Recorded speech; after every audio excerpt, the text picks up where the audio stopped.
તો આજથી જાપાનની રાજધાની ટોક્યોમાં ઓલિમ્પિક્સનો પ્રારંભ થવા જઈ રહ્યો છે અને તેને લઈને જ તમામ વિગતો આપવા માટે આપણી સાથે જોડાઈ ગયા છે બીબીસી ન્યૂઝ ગુજરાતી संवाददाता जानवी मूले। जानवी, आपનું स्वागत है। सर्वप्रथम आज से ओलंपिक शुरू होने जा रहे हैं, अब कैसी तैयारियां दिखने को मिल रही है, खिलाड़ी हैं उनमें कैसा उत्साह, कैसा माहौल देखने को मिल रहा है अभी?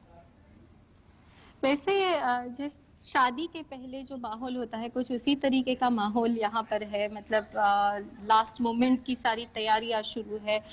लेकिन जापान उन शहरों में से टोक्यो है जहाँ पर काफी बहुत अच्छे तरीके से प्लानिंग किया गया था पूरे ओलंपिक का, लेकिन उसके बाद कोविड के पैंडेमिक की वजह से बहुत ज्यादा चैलेंजेस है। तो एक मिक्स माहौल हमें दिखाई दे रहा है। एक तरफ जो खिलाड़ी है वो जाकर खेलना चाहते हैं, वो चाहते हैं कि जल्द से जल्द ओलंपिक शुरू हो। कई सारे लोग हैं जो इसमें इन्वॉल्व है, वो चाहते हैं कि ओलंपिक जल्दी से शुरू हो जाए और सारा फिर से एक तरीके से नॉर्मल तो नहीं लेकिन कुछ तो अच्छी चीजें हमें पॉजिटिव देखने को मिले। लेकिन दूसरी तरफ ये भी है कि टोक्यो में कोविड के केसेस अभी भी बढ़ रहे हैं। कल के दिन में ही 1800 से ज्यादा केसेस सामने आए थे, जो कि एक दिन में पिछले लगभग 6 महीनों में ये सबसे बड़ी संख्या है। और कुछ एक्सपर्ट्स ने आशंका जताई है कि जापान एक 5th वेव की तरफ कोविड के बढ़ रहा है।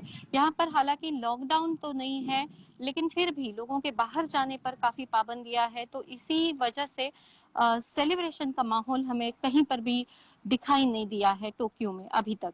बिल्कुल जानवी, टोक्यो में एक तरह से रिपोर्ट्स जिस तरह से आ रहे हैं, कोविड के केसेस बढ़ रहे हैं, कोविड के बढ़ के केसेस के बीच ओलंपिक का आगाज हो रहा है, इस बारे में क्या कहेंगे? जिस तरह से केसेस बढ़ रहे हैं, प्रिकॉशंस क्या लेने में आ रहे हैं खास करके ओलंपिक को लेकर? वेल प्रिकॉशंस तो ये आप देख सकते हैं, मैं यहाँ पर भी मास्क पहने हुए हूँ क्योंकि हम ऐसे एरिया से रिकॉर्ड कर रहे हैं चीज़ें जहाँ पर ये रूल है कंपलसरी। और सिर्फ आप खाने के लिए मास्क निकाल सकते हैं। तो ये वाला रूल सिर्फ लोगों के लिए नहीं है, ये हर किसी के लिए है। लेकिन जो बबल आप बनाए गए हैं उनके अंदर अलग अलग कॉम्प्लिकेटेड रूल्स भी है। तो काफी सारी प्रिकॉशंस ली जा रही है। हर रोज हर किसी को टेस्ट करना पड़ रहा है जो ओलंपिक में इन्वॉल्व है, खास करके खिलाड़ी और कोचेस की टेस्ट एवरी डे उनका टेस्टिंग हो रहा है।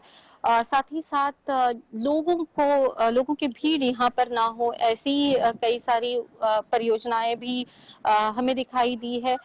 आने के बाद लोगों को आइसोलेट किया गया था। हर किसी को 3 दिन तो पूरा समय अपने कमरे में ही ज्यादातर समय बिताना था।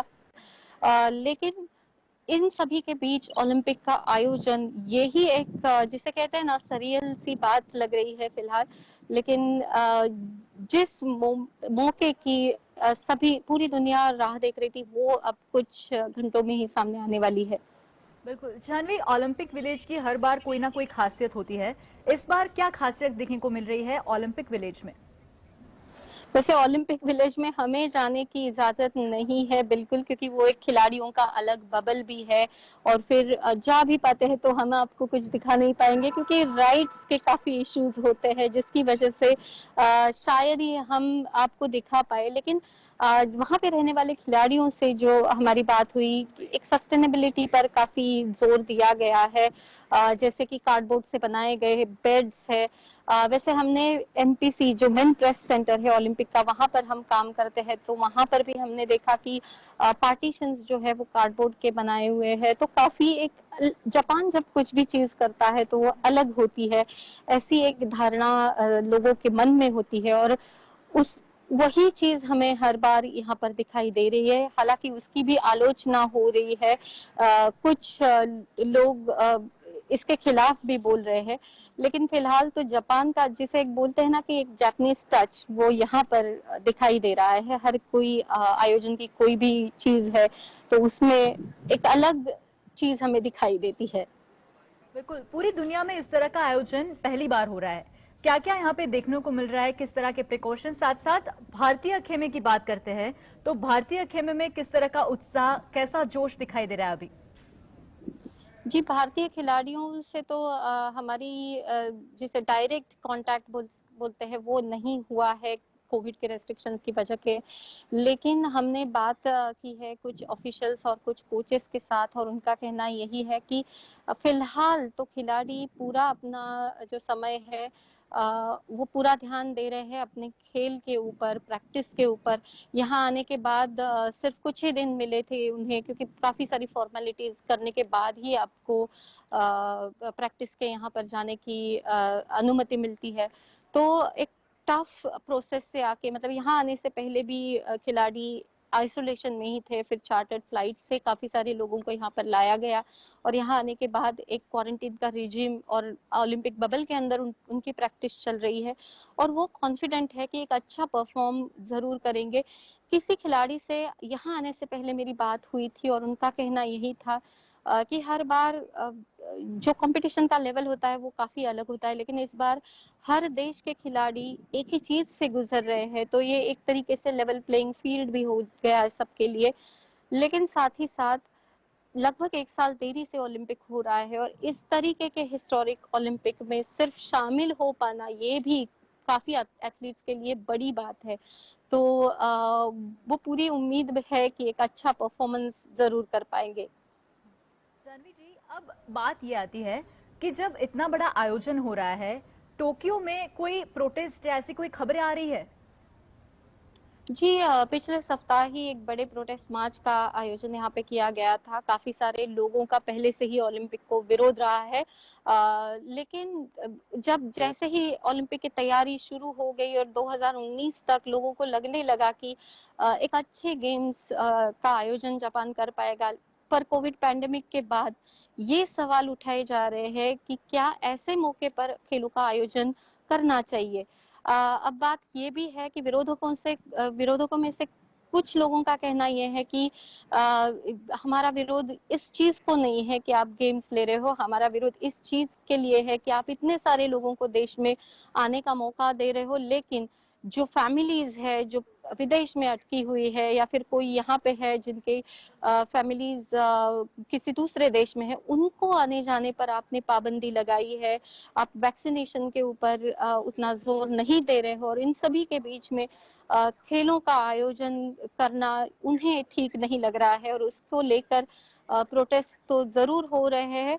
लेकिन हर कोई ये भी जानता है कि ओलंपिक एक बड़ी इवेंट है, अब यहाँ पर लोग आ चुके हैं, तो सब यही चाहते, तो यही है कि जो कुछ भी हो उससे ज्यादा कोई नुकसान किसी का ना हो, किसी भी बड़ी घटना के ना होते हुए, मतलब Olympic should just happen without any big incidences. इसके लिए सारे लोग जरूर एक तरीके से कह सकते हैं प्रार्थना ही कर रहे होंगे अभी।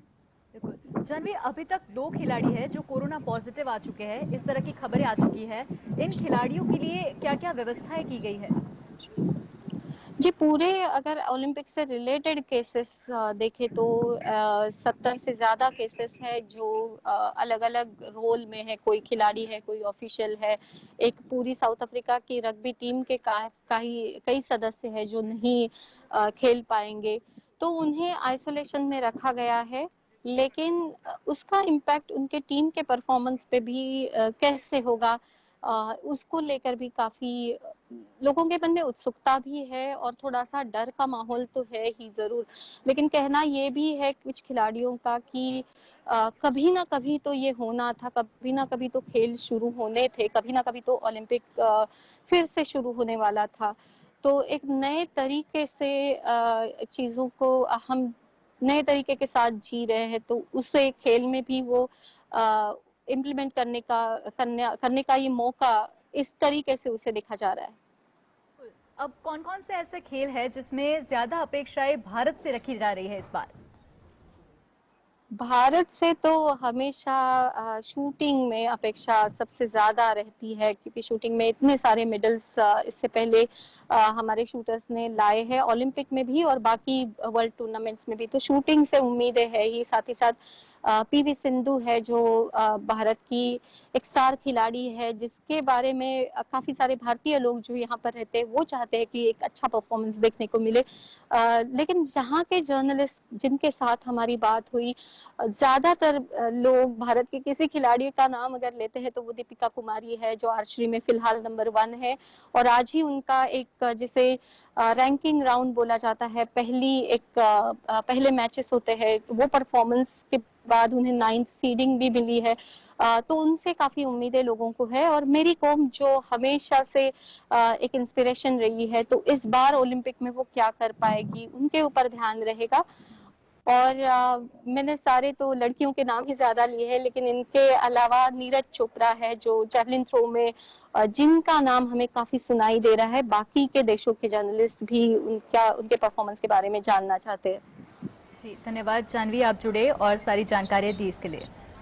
जी તો આ સાથે જ જાનવી જોડાઈ ચૂક્યા હતા અને તેમણે તમામ માહિતી આપી છે કેવી રીતે ઓપનિંગ સેરેમની યોજાશે, સાથે સાથે ખેલાડીઓ માટે શું વ્યવસ્થા કરવામાં આવી છે અને ઓલિમ્પિક્સની ઓપનિંગ સેરેમનીની સાથે સાથે જ જે રીતે રહેવાની વ્યવસ્થા છે, ઓલિમ્પિક વિલેજની જે વિશેષતાઓ છે તે અંગે પણ માહિતી આપી। ભારત સાથે શું એક્સપેક્ટેશન્સ છે તેના માટે પણ તેમણે માહિતી આપી। હાલ બસ આટલું જ, રજા આપશો, નમસ્કાર।